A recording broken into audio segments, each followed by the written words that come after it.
I'm Steve Bernardi. I'm one of the co-owners of Johnson Compounding Wellness Center, and this is our back room where we keep a lot of our compounding chemicals. We have them segregated into categories.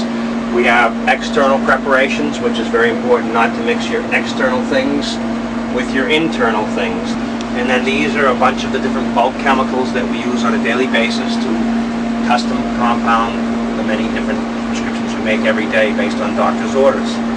We also have a refrigerator here. There's many items that have to be stored refrigerated. A lot of the biotechnology drugs need to be refrigerated. There are things like suppositories that will melt if you don't keep them in the refrigerator. There are a lot of other things that require refrigeration to maintain their potencies.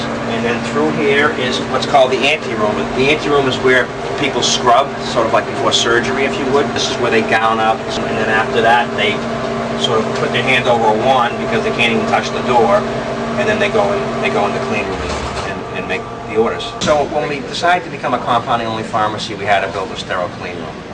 We have a sterile hood as well, so we make both sterile and non-sterile preparations. When you're making sterile preparation, you have to make it in the hood under aseptic techniques. Non-sterile things to be made on these counters here, as you can see. Each one of these baskets represents a specific order that you can see. So the gentleman on the far end is making capsules in a capsule machine. The woman closer to us is using an old-fashioned mortar and pestle, and she's mixing her ingredients before the final preparation gets done. All these orders have been checked before they go in there by a pharmacist.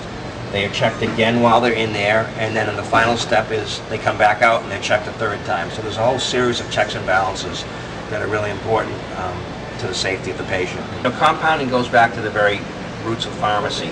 It's something pharmacies always did. But over time it became very specialized, and so we came to a point in the business where either we were doing compounding or we weren't doing it.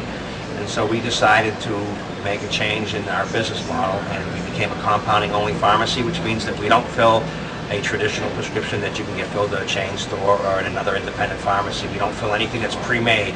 Everything we make from scratch.